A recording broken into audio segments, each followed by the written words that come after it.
Boa noite, meus queridos irmãos e irmãs. Sejam todos bem-vindos. Que Jesus possa envolver a cada um de vocês em seus lares em muita luz, paz, alegria. Estamos muito felizes em darmos início a mais um Evangelho no Lar, programa elaborado e apresentado pelos estudantes do curso online do Lar Ismael, sob a coordenação do facilitador Irandi Protásio. Um recado importante: aqueles que quiserem, coloquem um copinho ou uma garrafinha com água para ser frutificada pelos amigos espirituais durante o Evangelho. A água do copinho, tomar no final do Evangelho. A da garrafinha, tomar um copinho todos os dias. Dando início ao nosso Evangelho de hoje, vamos convidar nossa irmã Socorro, que fará a leitura de harmonização e prece inicial. Boa noite a todos. A mensagem de hoje será através do Espírito Emmanuel, no livro Vinhas de Luz, com o título Com Amor. E sobre tudo isto, revestivos de caridade, que é o vínculo da perfeição. Está em Paulo, Colossenses, capítulo 3, versículo 14. Todo discípulo do Evangelho precisará coragem para atacar os serviços da redenção de si mesmo. Nenhum dispensará as armaduras da fé, a fim de marchar com desassombro sob tempestades. O caminho de resgate e elevação permanece cheio de espinhos. O trabalho constitui-se-á de lutas, de sofrimentos, de sacrifícios, de suor, de testemunhos. Toda a preparação é necessária. No capítulo da resistência, entretanto, sobre tudo isto é indispensável revestir-se nossa alma de caridade, que é amor sublime, a nobreza de caráter, a confiança, a benevolência, a fé, a ciência, a penetração, os dons e as possibilidades são fios preciosos, mas o amor é o tear divino que os entrelaçará, tecendo a túnica da perfeição espiritual. A disciplina e a educação, a escola e a cultura, o esforço e a obra são flores e frutos na árvore da vida. Todavia, o amor é a raiz eterna. Mas como amaremos no serviço diário? Renovemo-nos no Espírito do Senhor e compreendamos os nossos semelhantes. Auxiliemos em silêncio, entendendo a situação de cada um, temperando a bondade com a energia e a fraternidade com a justiça. Ouçamos a sugestão do amor a cada passo na senda evolutiva. Quem ama, compreende, e quem compreende, trabalha pelo mundo melhor. Assim, com essa mensagem tão linda e tão profunda, pedimos a permissão da espiritualidade amiga, pedimos a permissão dos nossos guias para iniciar nosso trabalho de hoje. Senhor, nos ajuda a compreender esse amor maior, nos ajuda a compreender as ações práticas que devemos aprender a cada dia para sermos melhores. Fica conosco nesse trabalho, fica conosco no nosso caminhar, fica conosco hoje e sempre, que assim seja. Obrigado, Socorro. Já harmonizado e sentido a presença de Jesus em nossos lares, através desses queridos amigos espirituais, passamos a palavra para nosso irmão Irandi, que fará junto com a equipe desta noite a explanação do Evangelho. Boa noite a todos. Hoje vamos estudar o capítulo 13. Não saiba a vossa mão esquerda o que dá a vossa mão direita. Nos itens 1 e 2, fazer o bem sem ostentação. E diz o Evangelho: tomai cuidado de não fazer as vossas boas obras diante dos homens para serem vistas por eles. De outro modo, não recebereis a recompensa de vosso Pai que está nos céus. Então, quando derdes esmolas, não façais soar a trombeta diante de vós, como fazem os hipócritas nas sinagogas e nas ruas, para serem honrados pelos homens. Irandi, essa passagem é muito importante, pois trata da piedade, da prática do bem, através da caridade, sem ostentação, sem divulgação, em silêncio, não aguardando reconhecimento, seja gratidão ou retribuição de qualquer forma, empregando todos os nossos recursos e esforços para que o beneficiado se sinta confortável, nem um pouco constrangido. Se assim fizermos, teremos a aprovação e o reconhecimento de Deus. que sempre nos recompensa de alguma forma. Do contrário, teremos somente a aprovação, o reconhecimento dos homens. E como diz Jesus, já receberam suas recompensas na terra, satisfazendo o ego, o orgulho e a vaidade, e será essa a sua recompensa, somente essa. Você disse bem, Ana Maris. Quem procura a glória na terra pelo bem praticado já está recompensado, e Deus nada lhe deve. O bem só é aceito por Deus quando não se espera nada em troca, quando é sincero. Quando fazemos o bem, seja um favor, um serviço, um gesto, uma doação ou uma oração, devemos fazê-lo em segredo, como algo íntimo e espontâneo. O Pai, que tudo vê, até mesmo a nossa consciência, aprovará nosso trabalho em benefício ao próximo. E quando assim fazemos, sentimos uma alegria imensa dentro de nós. Já é uma parte da recompensa. Então, Dina, lá no Lar Ismael, fazemos a divulgação dos projetos para incentivar a prática do amor e da caridade, não mostrando as pessoas e sim o que nos é doado e o momento da doação, tomando cuidado de não mostrar às pessoas que vêm até nós receber o que necessitam, para não humilhar a eles. E não é apenas doações materiais que é feita, mas muito amor. E a caridade feita de tal forma que nos tornamos amigos daqueles que lá comparecem, seja em que condições for. Criamos vínculos com as pessoas, exatamente por fazermos com amor. A divulgação dos trabalhos executados no Lar Ismael, Ana Maris, ele visa também a demonstrar aos nossos amigos colaboradores que as suas doações estão sendo entregues a quem necessita, sempre tomando cuidado de não expor nenhum dos beneficiados. E assim vemos muitas instituições a serviço de Jesus fazendo exatamente igual. Você pode divulgar, mas não sua ação, e sim o trabalho como forma de amor. Se você se colocar em destaque num trabalho desses, você estará fazendo bem com muita ostentação e nada lhe será válido.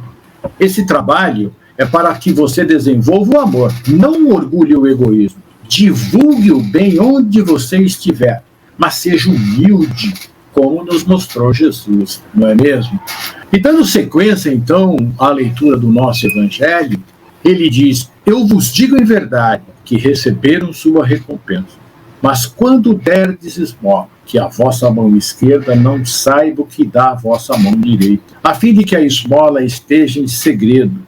E vosso Pai, que vê o que se passa em segredo, dela vos entregará a recompensa. Tudo isso Jesus disse e registrou Mateus no capítulo 6, versículos de 1 a 4. Então, Irandir, eu entendo que essa expressão, que a mão esquerda não saiba o que faz a mão direita, será hoje e sempre o grande ensinamento para todos aqueles que se sensibilizam com a dor, sem cogitar a promoção pessoal. Dar em segredo, sem fazer soar trombetas. Desejar reconhecimento ou aplausos, eis como se manifesta a verdadeira bondade. Um alerta. Não julguemos em hipótese alguma aquele que pede, qualquer que seja o estado em que se encontre. Temos como exemplo quando Jesus nos fala da parábola, Marcos capítulo 12, versículo 41 a 44. O óbolo da viúva. Quando uma pobre viúva se aproxima do vaso de oferendas e depositou nele timidamente 2 pequeninas moedas, e era tudo o que tinha. Jesus, observando, chamou os discípulos e lhes disse: observe essa mulher. Digo-lhes que mesmo sendo tão pequenino o valor das moedas, ela ofereceu muito mais do que todos. Os outros deram muito, sem se privarem de nada, e fizeram questão de mostrar o quanto estava dando. Ela, porém, foi sutil e saiu sem nenhum barulho. Assim, demonstrou seu amor e sua boa vontade ao próximo, porque sabia que tinha alguém mais necessitado do que ela. Por isso, sua boa ação foi elogiada por Jesus e muito preciosa aos olhos de Deus. E Jesus nos disse sobre a caridade: fazer o bem sem olhar a quem. Então, Nádia, Jesus nunca perdeu a oportunidade de nos ensinar. Como ele combatia implacavelmente o egoísmo e o orgulho, ele nos demonstrou como devemos fazer a verdadeira caridade, pois nos mostrou que somos irmãos. Então, se tem um irmão adoentado, passando por dificuldade financeira, amorosa, relacionamento no lar, depressivo, ou qualquer outra situação e vem a nós, devemos fazer a ele o que estiver ao nosso alcance e não dizer nada a ninguém. E não esperar nenhuma retribuição. Fazer para vê-lo bem, equilibrado, em paz. Resumindo, que vossa mão esquerda não saiba o que da direita, é que devemos fazer bem pela satisfação de auxiliar o irmão necessitado e não como meio de chamar atenção sobre nós mesmos. Muito bem.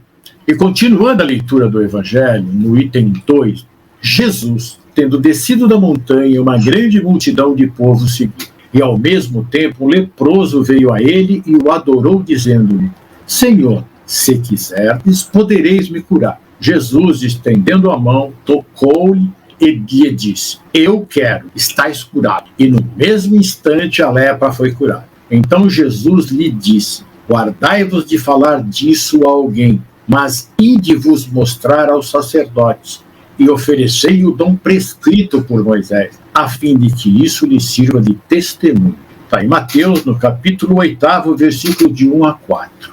Vejam bem, pessoal, esta parte é muito interessante. Jesus pediu ao ex-leproso para não dizer nada a ninguém, porque ele não buscava publicidade. Jesus estava numa missão de amor. O que ele queria era despertar o ser humano para as verdades celestes. As curas que ele realizou foi para nos mostrar o amor de Deus por cada um de nós. Ele veio para mudar a vida espiritual dos homens. O ex-leproso foi ao sacerdote, mas não obedeceu Jesus. Contou para todo mundo que encontrou. Ele não resistiu, não é? E muitas das vezes a gente recebe uma coisa assim, também não fica quieto. Vai lá e conta para todo mundo, né?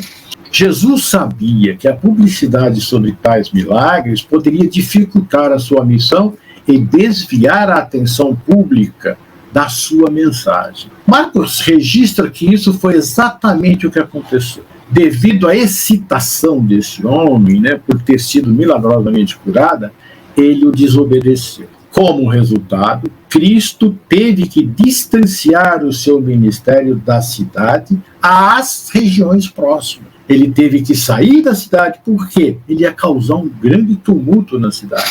E o registro de Marcos, para ficar bem claro, ele diz assim: mas, tendo ele saído, entrou a propalar muitas coisas e a divulgar a notícia, a ponto de não mais poder Jesus entrar publicamente em qualquer cidade, mas permanecia fora, em lugares ermos, e de toda parte vinham ter com ele. Com a notícia, claro, todos ficaram extremamente curiosos e muitos queriam ver Jesus curar os males de alguém ou foram para curar os seus próprios males. Então, Irandi, e com relação a Jesus ter perdido ao ex-leproso que fosse se mostrar aos sacerdotes, não foi para mostrar que Jesus havia curado aquele homem, mas havia uma lei que devia ser respeitada. Vejamos então. Em Levítico, capítulo 13, versículo 1 e 2, 44 a 46, diz: a doença estava ligada ao mal ou ao pecado que a pessoa cometia, na mentalidade do Antigo Testamento. Tão fortemente marcada esta mentalidade que chegou a constar na lei de Moisés. Aquele que supostamente estava leproso ou que realmente estivesse deveria se lhe apresentar ao sacerdote. Este declararia se a doença existia ou não na pessoa. Caso fosse comprovada, tal pessoa deveria estar identificada das seguintes formas: vestes rasgadas, cabelos em desordem, barba coberta e gritar impuro. Deveria ainda ser isolado e morar fora do acampamento. Em outras palavras, o leproso era excluído, mal visto, rejeitado, deveria viver isolado. Sua aparência deveria o identificar como impuro, e somente um sacerdote o declararia impuro ou puro. Mas, Meire, como uma pessoa dessa vivia? Não vivia mal e mal vivia, não é? Talvez uma das piores dores que um ser humano pode viver é a rejeição. A lei, então, estabelecia que quem ficar curado dessa doença se apresenta ao sacerdote. Este, depois das devidas verificações, decidia readmiti-lo na comunidade, mas para isso devia cumprir uma série de exigências, conforme consta em Levítico, capítulo 14, versículo de 1 a 57. Vale a pena ler esse capítulo para entender toda a cerimônia que era feita. Jesus comprova mais uma vez que não veio destruir a lei, mas cumpri-la. Então, Mary, bastante complicada era essa cerimônia que está em Levítico. E continuando a leitura do Evangelho, em fazer o bem sem ostentação, a grande mérito. Ainda mais meritório é ocultar a mão que dá. Constitui marca incontestável de grande superioridade moral. Porquanto, para encarar as coisas de mais alto do que o faz o vulgo, mister se torna a abstrair da vida presente e identificar-se com a vida futura. Numa palavra, colocar-se acima da humanidade, para renunciar à satisfação que advém do testemunho dos homens e esperar a aprovação de Deus. Aquele que prefere ao de Deus o sufrágio dos homens prova que mais fé deposita nestes do que na divindade, e que mais valor dá à vida presente do que à futura. Se diz o contrário, procede como se não cresce no que diz. Então, Irandir, se a gente for olhar mesmo a origem da palavra ostentação, a gente vai entender que já traz um certo peso desde a sua origem. Quando a gente vai procurar a sua origem, a gente entende que ostentar vem do latim, que significa à frente, alongar ou esticar. É como se uma pessoa alongasse ou exagerasse suas posses ou qualidades para impressionar os outros. Vai de algo que parece assim esplêndido, maravilhoso, eu estou fazendo alguma coisa boa, mas para o exagero, para o exibicionismo. Pensando nos ensinamentos de Jesus, podemos entender que quanto menos nos prender aos valores materiais, mais iremos avançar nos valores espirituais. A partir da doutrina, a certeza da continuidade da vida após a morte leva o homem a entender que os bens materiais podem ser usados como instrumentos para a evolução do espírito imortal. Quer dizer que ao escolhermos fazer o bem, não devemos esperar qualquer reconhecimento, porque essa ação deverá ser entendida de forma consciente e de que o que faz na prática é o que lhe cabe fazer, como filho de Deus. Precisamos entender que a verdadeira generosidade está em saber como ser generoso na hora da ação, conseguindo até inverter esses papéis, encontrando um meio de demonstrar tanta gratidão e parecer que ele mesmo é que agradece aquele a quem presta o serviço, pois a verdadeira caridade é delicada e habilidosa. Pois é, Socorro. Quando compreendemos que vivemos em um mundo de expiações e de provas, o exercício de fazer o bem sem ostentação, sem fazer propaganda, apenas pelo prazer de fazê-lo, entendendo que o certo se constitui para o homem uma necessidade, pois com essa consciência, ao colocar em prática essas ações, desenvolvemos o amor dentro de si, que é a meta evolutiva dessa humanidade.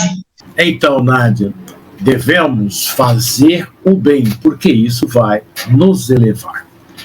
E continuando com a leitura do Evangelho, quantos há que só dão na esperança de que o que recebe irá bradar por toda a parte o benefício recebido? Quantos os que, de público, dão grandes somas e que, entretanto, as ocultas, não dariam uma só moeda? Foi por isso que Jesus declarou: os que fazem o bem ostentosamente já receberam sua recompensa. Com efeito, aquele que procura sua própria glorificação na terra, pelo bem que pratica, já pagou a si mesmo. Deus nada mais lhe deve. Só lhe resta receber a punição do seu orgulho. Não saber A mão esquerda, o que dá a mão direita, é uma imagem que caracteriza admiravelmente a beneficência modesta. Mas, se há modéstia real, também há a falsa modéstia, o simulacro da modéstia. Há pessoas que ocultam a mão que dá, tendo, porém, o cuidado de deixar aparecer um pedacinho, olhando em volta para verificar se alguém não o terá visto ocultá-la. Indigna paródia das máximas do Cristo.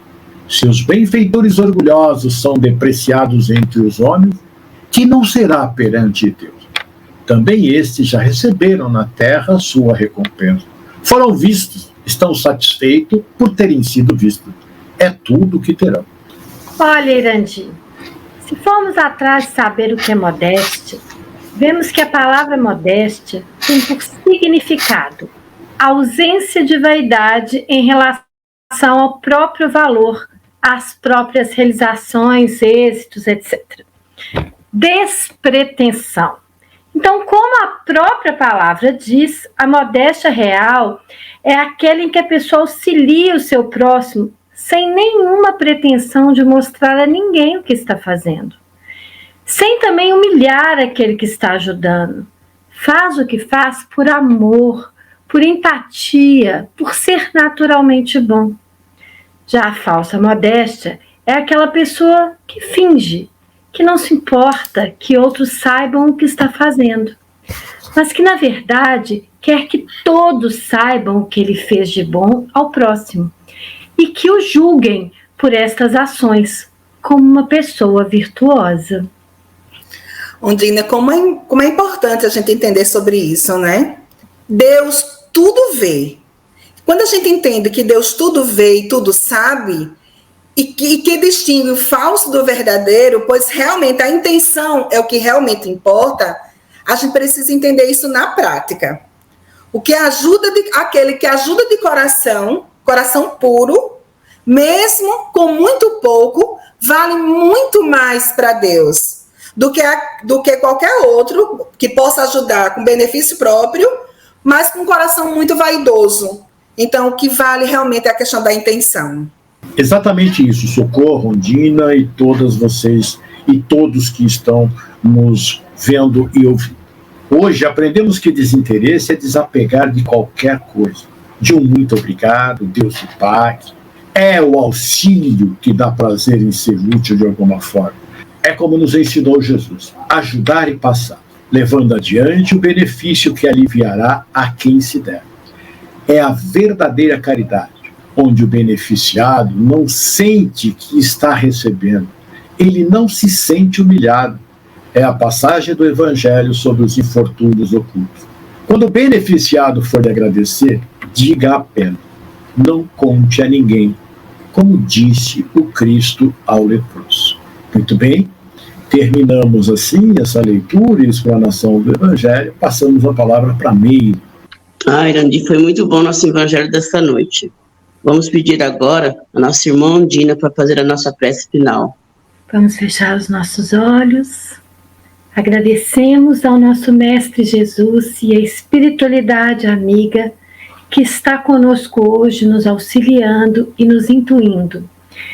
E lhe rogamos para que fluidifiquem essas águas junto a cada um que está nos vendo ou ouvindo. Que Jesus esteja com cada um de nós. Que assim seja. Graças a Deus. Graças a Deus, Ondina. Agradecemos a todos os participantes do Evangelho e todos aqueles que participaram, que acompanharam em seus lares. Convidamos para estares presentes novamente na próxima semana, lembrando que o nosso programa ficará gravado no canal do Lar Ismael, no YouTube, Instagram, Spotify e Amazon Music. E você pode assisti-lo quando desejar. E também enviar aos seus parentes, amigos. Afinal, precisamos divulgar a mensagem de Jesus. Que Jesus os abençoe e até a próxima segunda às 18 horas.